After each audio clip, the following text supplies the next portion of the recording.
हाँ जी, welcome to study home page YouTube channel. आज की क्लास हमारी फर्स्ट क्लास है, पहली क्लास है इंडियन पॉलिटी की। भारतीय संविधान के बारे में हम लोग आज से पढ़ना शुरू करेंगे और यह हमारी पहली क्लास है। लेकिन पहली क्लास से आगे बढ़ने में से पहले मैं आपको वही दो मोटिवेशनल लाइन आपको दोबारा से, जैसे कि हर एक क्लास में हम लोग इसे बहुत पावर लेते हैं, तो चलिए पढ़ते हैं एक बार कि इतिहास तेरे नाम का भी लिखा जाएगा, इतिहास तेरे नाम का भी लिखा जाएगा अगर कुछ समय तू किताबों पर लगाएगा। बहुत ही पावरफुल यह लाइनें हैं और मुझे हमेशा मोटिवेट करते हैं। आई होप कि आप किताबों के बुक्स के टच में होंगे। तो भारतीय संविधान को आज से हम लोग पढ़ना शुरू करेंगे और आज हमारी यह फर्स्ट क्लास है। क्या है? आज हमारी यह पहली क्लास है भारतीय संविधान से संबंधित। और आज क्या देखेंगे हम इस क्लास में? आज हम पढ़ेंगे कि भाग एक में अनुच्छेद 1 से 4 है और उसके अंडर क्या क्या है, और आप यह सभी study home page YouTube channel पर ही पढ़ोगे। तो चलिए स्टार्ट करते हैं।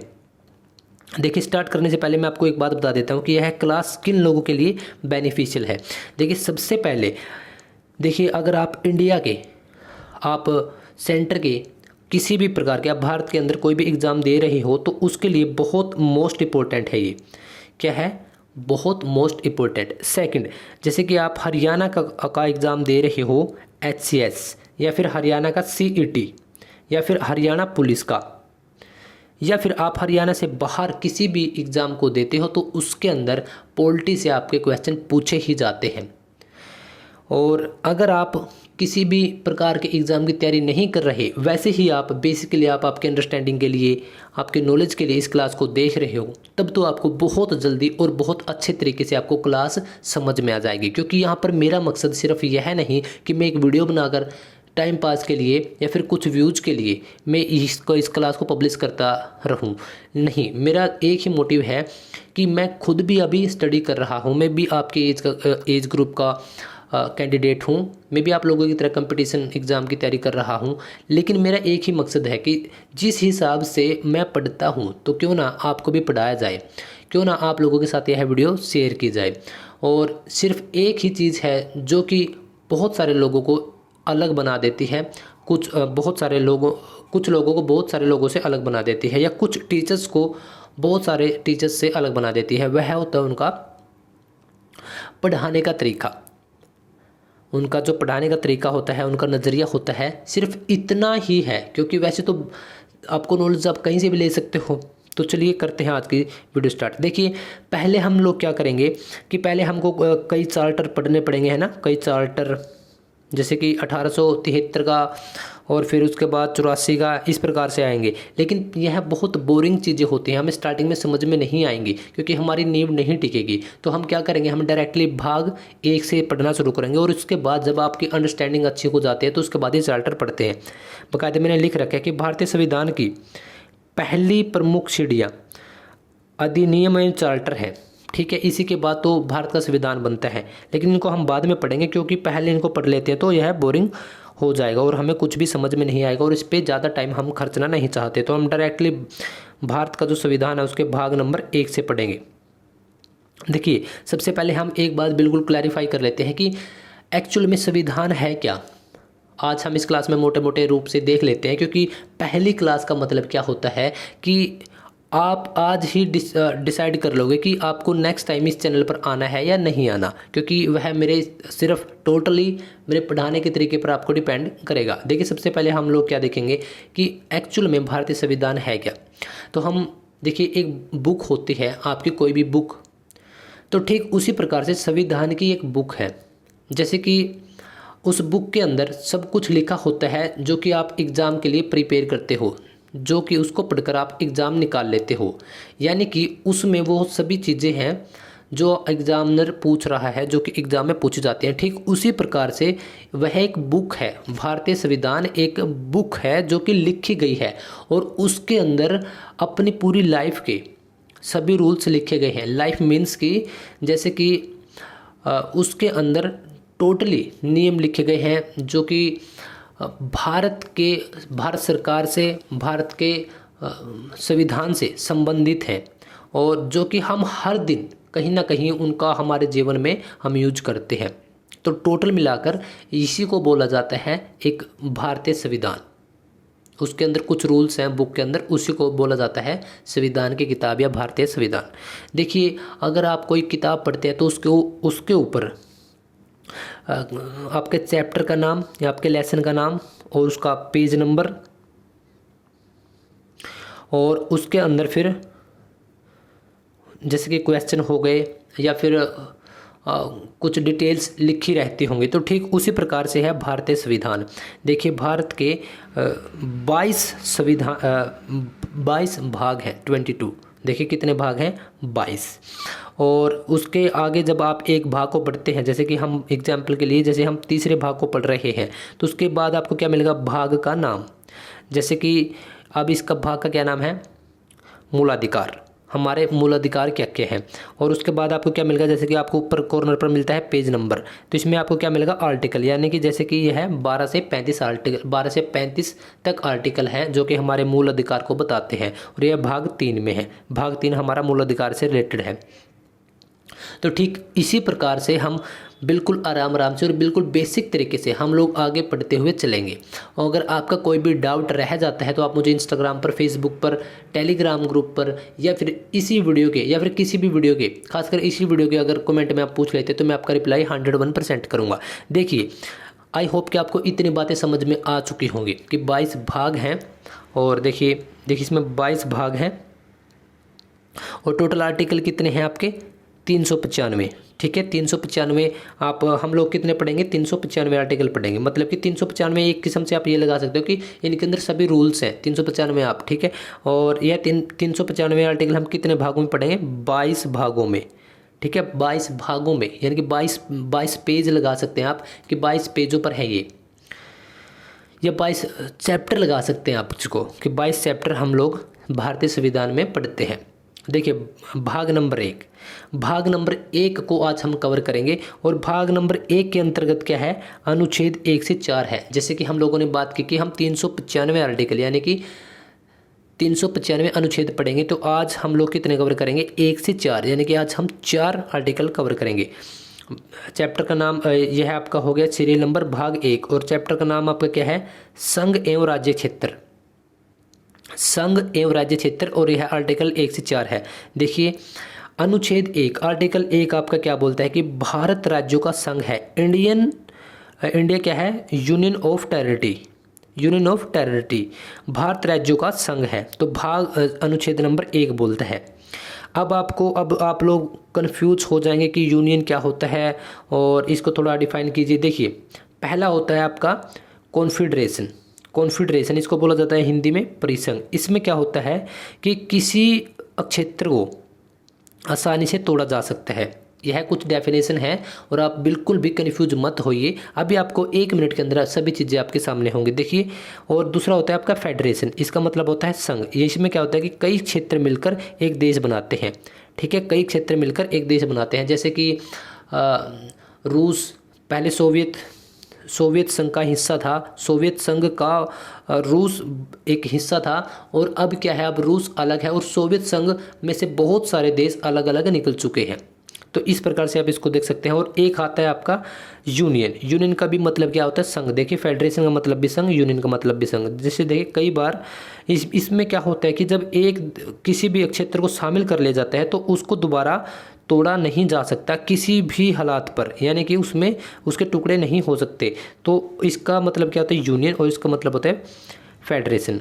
देखिए, यूनियन क्या है, तो अब भारत क्या है, भारत राज्यों का संघ है। यानी कि इंडिया क्या है, इंडिया यूनियन ऑफ टेरिटरी।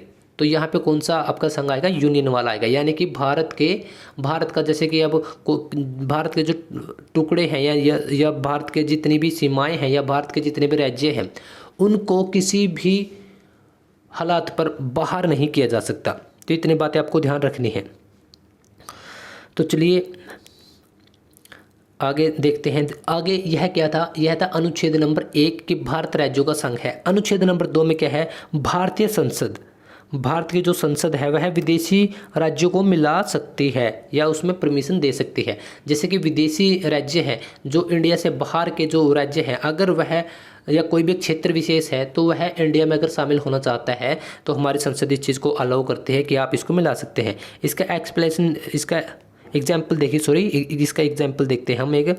देखिए कि 16 मई 1975 को जो सिक्किम देश है हमारा, आज 16 मई 1975 को भारत में इसको मिलाया गया था। और बहुत सारे लोगों को यह पता भी नहीं होगा कि सिक्किम पहले हमारा एक राज्य नहीं था, वह इंडिया से बाहर था। जैसे कि आप ऊपर देखते हो कि सिक्किम के ऊपर यहाँ पे तिब्बत है जो पहाड़ी इलाका है, और यहाँ पे आपका चाइना। तो जब चाइना ने इसके ऊपर अटैक कर दिया तो अब सिक्किम घबरा गया कि वह मेरे ऊपर भी अटैक कर देगा, मुझे भी उसके अंडर ले लेगा, क्योंकि पहले सिक्किम के अंडर था, यह है सिक्किम का अधिकार था यहाँ पर। तो सिक्किम डर जाता है और इसी वजह से सिक्किम इंडिया को बोलता है कि क्या आप हमें शामिल कर लोगे। तो इंडिया वाले बोलते हैं कि आइए, आपका मोस्ट वेलकम, और हम आपको शामिल कर लेते हैं। लेकिन इंडिया के अंदर एक यह रूल भी तो है कि राज्य आ सकते हैं, संसद बोल सकते हैं कि आप राज्य को शामिल कर सकते हैं, लेकिन इंडिया क्या है, एक यूनियन है, एक संघ है राज्यों का, वह उसके टुकड़े नहीं हो सकते। तो अब यह दोबारा से एक स्वतंत्र देश नहीं बन सकता। लेकिन इसको एक राज्य के रूप में हमारे इंडिया में प्राथमिकता दी गई है, और जितनी भी सुविधाएं बाकी तमाम राज्यों को मिलती हैं उतने ही सुविधाएं यहाँ पर सिक्किम को मिलती है, और इसके साथ कोई भी भेदभाव यहाँ पर नहीं किया गया। देखिए यहाँ पे लिखा भी होगा कि 1959 में 1959 में यहाँ पे जो तिब्बत है वहाँ पर कब्जा कर लिया था किसका, चीन का। तो नंबर 3 अनुच्छेद आपका क्या है कि संसद को अधिकार है।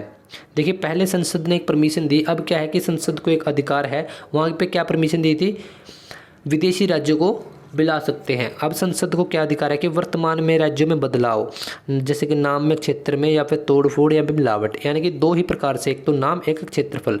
यानी कि भारत के अंदर, जैसे कि अब हम एग्जाम्पल ले लेते हैं कि हरियाणा पंजाब का, जैसे अगर अब सरकार चाहे तो हरियाणा पंजाब को आगे पीछे उसकी सीमाएं कर सकती है, लेकिन इसको बिल्कुल भी बाहर नहीं निकाल सकते, यानी कि एक स्वतंत्र देश के रूप में इसको स्थापित नहीं कर सकते। जैसे कि जम्मू कश्मीर में हमेशा यही मुद्दा रहा है कि हमें एक स्वतंत्र देश घोषित कर दीजिए। तो इस प्रकार से हरियाणा और पंजाब का भी यही सेम एग्जाम्पल रहेगा, लेकिन भारत की सरकार इस चीज़ को अलाउ नहीं करती, क्योंकि यह हमारे संविधान में लिखा है कि यह संसद को अधिकार है कि वह भारत के अंदर के टुकड़ों को हिला डुला सकती है, यानी कि उसमें फेरबदल कर सकती है, नाम में भी और उसकी सीमाओं में भी। देखिए संसद इसमें और क्या होगा कि संसद को जब लगेगा कि ऐसा करना चाहिए, यानी कि सरकार को जब लगेगा ऑफिशियली कि ऐसा करना चाहिए, तो वह किसी भी राज्यों की परमिशन नहीं लेगी। और अनुच्छेद 4 में क्या आता है, देखिए जब अनुच्छेद 4 में आता है, जब अनुच्छेद 2 यानी कि राज्यों को मिलाना और 3 यानी कि फेरबदल का काम कर रहा हो गई संसद, तो उसमें राष्ट्रपति भी उसका विरोध नहीं कर सकता। क्योंकि संसद क्या है, देखिए संसद को कितने वोट चाहिए, 50% से 1 वोट ज़्यादा, और जो सरकार बनती है वह भी 50% वोटों से, अगर 1% वोट अधिक आ जाता है तो उससे सरकार बनाई जा सकती है। तो इसका मतलब सिर्फ उतना ही बहुमत चाहिए संसद में यह बिल पास करवाने के लिए। तो फिर क्या होता है, तो जब इसमें राष्ट्रपति भी कोई भी हस्तक्षेप नहीं कर सकता, कोई भी डिस्टर्बेंस नहीं कर सकता। तो यह है वह 4 अनुच्छेद जो कि आज हम लोगों ने भाग 1 के अंतर्गत पढ़े हैं। आई होप कि आपको बिल्कुल आसानी से समझ में आ गया होगा। एक बार अगर हम रिवीजन करते हैं कि भाग अनुच्छेद 1 में क्या कहा गया है कि भारत एक राज्यों का संघ है। अगर इसको हम सिंपल वे में देखते हैं कि भारत संघ का मतलब क्या होता है कि इसमें से कोई भी टुकड़ा बाहर नहीं निकाला जाएगा, इसको किसी भी स्वतंत्र देश के रूप में स्थापित नहीं किया जा सकता। तो भारत क्या है, एक राज्यों का संघ है, यह बहुत बार आपने पढ़ा होगा। अनुच्छेद 2 क्या है कि विदेशी राज्य या विदेशी क्षेत्र इसमें शामिल किए जा सकते हैं, यह है आपका दूसरा अनुच्छेद। अनुच्छेद नंबर 3 क्या है कि जो भारत के अंदर की सीमाएं हैं, अगर भारत की जो सीमाएं हैं उसके अंदर कुछ भी फेरबदल किए जा सकते हैं। और नंबर 4 क्या है कि इसमें राष्ट्रपति भी हस्तक्षेप नहीं कर सकते। तो आई होप गाइज कि आपको बहुत आसानी से समझ में आ गया होगा। जैसे पहले अफगानिस्तान भी एक भारत का हिस्सा था, 1893 में इसको अलग कर दिया गया था, डुरंड रेखा इसके बीच में है। 1935 में क्या किया गया था, म्यांमार, जो कि आज वर्तमान में इसका नाम क्या है, म्यांमार है, पहले इसका क्या नाम था, बर्मा को अलग कर दिया गया था। और 1947 में भारत से पाकिस्तान को अलग कर दिया गया था। देखिए क्या है कि जब दूसरा विश्व युद्ध हुआ था तो हिटलर ने अंग्रेज़ों को बहुत बुरी तरीके से हराया था। अब अंग्रेज़ों की इतनी हिम्मत नहीं थी कि वह वह उनके उनके अंतर्गत देशों को चला सके। तो इस वजह से बहुत भारी नुकसान हुआ था और इसी वजह से यही वो कारण था कि अंग्रेज़ भारत को छोड़ने के लिए भी तैयार हो गए थे, भारत को स्वतंत्र करने के लिए तैयार हो गए थे। और उन्होंने फाइनली 15 अगस्त 1947 को हमें आज़ाद कर दिया, 14 और 15 अगस्त को, क्योंकि 14 अगस्त को क्या है, पाकिस्तान हमसे अलग हो जाता है, भारत से अलग हो जाता है। जब वह छोड़कर गए हमारे प्यारे भारत को, तब क्या होता है कि तब हमारा भारत बटा हुआ होता है। तब हमारा भारत क्या था, तब हमारा भारत बटा हुआ था। किस चीज़ में? देखिए, हमारा भारत 565 छोटे छोटे टुकड़ों में अलग अलग तरीक़ों से बटा हुआ था। और यह वह टुकड़े थे जहां पर अलग अलग प्रकार से शासन किया जा रहा था, कहीं पर राजाओं के द्वारा, तो कहीं पर अंग्रेज़ों के द्वारा, या फिर कहीं पर अंग्रेज़ों के ही बिठाए हुए यहाँ पर राजा महाराजा थे। तो इस प्रकार से राज किया जा रहा था। तो उन 565 टुकड़ों में से जब अंग्रेज़ गए तो उन्होंने यही बोला था कि आपकी है जो चॉइस, कि आपकी जो भी है आपकी चॉइस के अनुसार आप भारत में शामिल हो सकते हैं, पाकिस्तान में शामिल हो सकते हैं, या फिर आप एक स्वतंत्र राज्य के रूप में स्वतंत्र खुद का देश भी बना सकते हैं। तो ठीक यही वर्डिंग थी एग्जैक्टली अंग्रेज़ों की। तब क्या होता है, 565 में से 13 पाकिस्तान की तरफ चले जाते हैं, यह जो क्षेत्र है। तो बाकी कितने बच गए? 552 में से अब क्या होता है कि 549 भारत में शामिल हो जाते हैं। और जो तीन बचते हैं उनकी अलग अलग डिमांड होती है। जैसे कि जो वो 3 बचते हैं वो कौन होते हैं, पहले हम यह एक बार देख लेते हैं। जैसे कि जो 3 बचते हैं वह होते हैं आपका नंबर 1 हैदराबाद, नंबर 2 जम्मू कश्मीर, और नंबर 3 आपका क्या होता है, जूनागढ़ कहाँ पे है इसमें लिखा नहीं है, आप इसको दोबारा आपकी जब आप नोटबुक बना रहे हैं तो इसको लिख लीजिएगा। जूनागढ़ कहाँ पे आपका, गुजरात में। तो यह वो 3 क्षेत्र थे, या 3 राज्य भी आप बोल सकते हैं, जो कि भारत में शामिल नहीं हुए। तो इसमें जम्मू कश्मीर का क्या मानना था, क्या कहना था कि हमें एक स्वतंत्र देश के रूप में अलग से स्थापित कर दिया जाए। जूनागढ़ और हैदराबाद पाकिस्तान में जाने के लिए तैयार थे, लेकिन तब देश का विभाजन हो चुका था, पाकिस्तान उस तरफ तो भारत इस तरफ, और सीमाएं भी डिसाइड लगभग हो चुकी थी। तो उसी समय क्या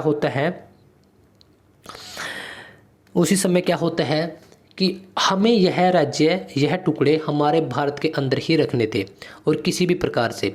और उस समय हमारे प्रधानमंत्री बनाए जा चुके थे पंडित जवाहरलाल नेहरू।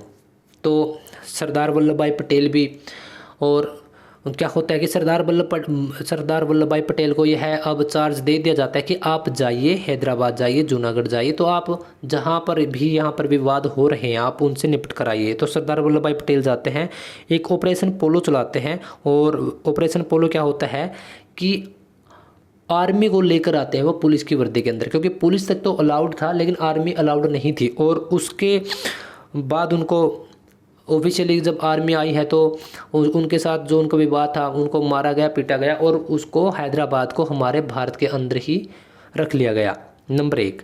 तो यह क्या कि यह बहुत मोस्ट इंपॉर्टेंट क्वेश्चन है। और वैसे तो मैं आपको बिल्कुल बारीकी से, और सभी क्वेश्चन ही लगभग मोस्ट इंपॉर्टेंट है, लेकिन हैदराबाद को कैसे मिलाया गया, ऑपरेशन पोलो के द्वारा काफ़ी बार पूछा गया है और बहुत सारे एग्जाम्स में पूछा गया है। सेकंड क्या था, जूनागढ़ कहाँ पे, गुजरात में। इसको कैसे मिलाया गया था, इसको मिलाया गया था जनमत संग्रह क्या होता है, आपकी जो पब्लिक की वोटिंग है वह, क्योंकि यहाँ पर क्या था, यहाँ पर जो शासक था वो था मुस्लिम, और यहाँ की बहुत ज़्यादा आबादी थी हिंदू, बहुत सारे मतभेद थे, और आबादी शायद नहीं जाना चाहती थी, शासक शायद पाकिस्तान की तरफ जाना चाहता था। तो शासक क्या है, पाकिस्तान की तरफ जाना चाहते हैं, और आर्मी आ जाती है, इंडियन आर्मी, और उनको वहीं दबोच लेती है। और पब्लिक की जनमत संग्रह पर यह होता है, जनमत संग्रह के आधार पर। तो यहाँ भी पूछा जा सकता है कि जूनागढ़ को किस प्रकार मिलाया जाता है इंडिया के अंदर, जनमत संग्रह पर। तीसरा और मोस्ट इंपॉर्टेंट, बहुत ज़्यादा देखिए, जम्मू कश्मीर में क्या होता है कि राजा हरि सिंह होते हैं, वो क्या करते हैं, वो यही कहते हैं कि हमें एक अलग देश के रूप में स्थापित कर दिया जाए, लेकिन हमें वह क्षेत्र भी अपने इंडिया के अंदर ही रखना ज़रूरत है। तो तब क्या होता है कि पाकिस्तान दूसरी तरफ से हमला करता है, तो इस तरफ से क्या होता है कि इंडिया, और एक फाइनली एक बाउंड्री बना ली जाती है। जैसे कि आप सबको पता है कि जम्मू कश्मीर में अगर आप देखते हैं यहाँ पे इतना हिस्सा क्या है, इतना हिस्सा आज भी पाकिस्तान के अंतर्गत है, पीओके जिसको बोला जाता है, पाक अधिकृत कश्मीर जिसको बोला जाता है। और यहाँ तक आर्मी आ जाते हैं, यहाँ पर इंडियन आर्मी आती है। यहाँ पे क्या होता है, जो राजा हरी सिंह होते हैं वह प्रधानमंत्री होते हैं जो इंडिया के उस समय पंडित जवाहरलाल नेहरू उनके पास जाते हैं कि वह बोलते हैं कि हमें आप बचा लीजिए। लेकिन पंडित जवाहरलाल नेहरू तभी बोलते हैं कि आपको तो एक अलग से देश चाहिए था। लेकिन सरदार वल्लभ भाई पटेल बोलते हैं कि आप साइन कीजिए फाइल पर। फाइल में क्या था कि हम अपना पूरा क्षेत्र भारत को सौंप रहे हैं। लेकिन तब क्या बात होती है कि वो साइन कर देते हैं, लेकिन तब क्या बात होती है, यह उनकी डीलिंग होती है कि आपके भी अधिकार कश्मीर पर रहेंगे, ठीक है, हम आपका ही एक अभिन्न अंग रहेंगे, हम आपका ही एक टुकड़ा रहेंगे, लेकिन वहाँ पर अधिकार हमारे होंगे, झंडा हमारा होगा, रूल्स हमारे होंगे। लेकिन मजबूरी में पंडित जवाहरलाल नेहरू और तमाम जितने भी लोग इस बात को मान लेते हैं कि दूसरी तरफ से एक युद्ध भी छिड़ा हुआ है, और इस बात को मान लेते हैं। और तब वहाँ से एक फोर्स भेजी जाती है, और वो उनके क्या होता है, एक फोर्स में आपको एक नाम ध्यान रखना है, ब्रिगेडियर उस्मानी। वैसे पाकिस्तान के बलूचिस्तान की रेजिमेंट से थे, लेकिन जब भारत और पाकिस्तान इकट्ठे हुआ करते थे तब इनकी ज्वाइनिंग हुई थी इंडियन आर्मी के अंतर्गत थी। तब क्या होता है, पाकिस्तान की तरफ से भी इनको ऑफर आता है कि आप हमारी तरफ से लड़िए भारत के खिलाफ, लेकिन ये भारत में ही रहे, भारत की तरफ से ही लड़े। और उस्मानी क्या करते हैं, जब इनको चार्ज दिया जाता है जम्मू कश्मीर में जो भी विवाद हो रहा था, जैसे कि यहाँ पर उनकी सेनाएं आई हुई थी और इस तरफ से भारत की सेनाएं, तो इनको यहीं पर रोक दिया जाता है और उस तरफ से बारूद गिराए जाते हैं। और उस्मानी साहब क्या होता है, रिटायर्ड मतलब हमेशा के लिए दुनिया छोड़कर चले जाते हैं। और ऐसा बताया जाता है कि 1200 सैनिकों को इन्होंने अकेले ने उड़ा दिया था, 1200 सैनिक, इतनी बात आपको ध्यान रखनी है। तो 370 का मामला वहाँ पर तभी से लागू हो गया था, कश्मीर में एक अलग से संविधान बना दिया गया था और कश्मीर को उस समय मिलाना ज़रूरी था। राजा हरी सिंह की यह शर्त भी मानी बहुत ज़रूरी थी। अब देखिए वहाँ पे क्या था, कि शेख अब्दुल्ला था, उसका बेटा आया फारूक अब्दुल्ला, उसका बेटा आया उमर अब्दुल्ला, यानी कि एक प्रकार से आप देख सकते हैं कि यह एक पीढ़ी दर पीढ़ी उन्हीं का शासन चला आ रहा है। तो कश्मीर पर इन्होंने शासन किया। उस समय क्या था कि अब भारत में सभी क्षेत्र 552 मिल चुके थे, पर अब बाहरी रेखा तो निश्चित थी, अब आंतरिक बाउंड्री भी निश्चित करनी थी। देखिए क्या होता है कि अब 552 क्षेत्रों को भारत के अंदर शामिल कर लिया गया था। अब क्या होता है कि अब बाहर की बाउंड्रीज तो बिल्कुल साफ साफ बनाई जा चुकी थी, अब अंदर की भी एक बाउंड्रीज बनाई जानी थी। इसको हम कल करेंगे क्योंकि क्लास ज़्यादा लंबी हो जाएगी और शायद आप भी बोर हो जाओगे, तो इसको हम कल करेंगे। भाग 1 को हमने अच्छे तरीके से पढ़ा और हमारी बाउंड्रीज पाकिस्तान के साथ अफगानिस्तान कब अलग हुआ, बर्मा कब अलग हुआ और हमारी बाउंड्रीज किस प्रकार से बनी, और ख़ासकर जो यह जम्मू कश्मीर का ऊपर वाला हिस्सा है, यह पाकिस्तान के अंडर में कब गया, कैसे गया, इसके ऊपर आज हम लोगों ने डिस्कस की। और जूनागढ़ और आपका हैदराबाद और जम्मू कश्मीर को किस प्रकार से इंडिया के अंदर मिलाया गया, इसके ऊपर हम लोगों ने बिल्कुल बारीकी से डिस्कस की। और आज की क्लास को हम इतना ही रखेंगे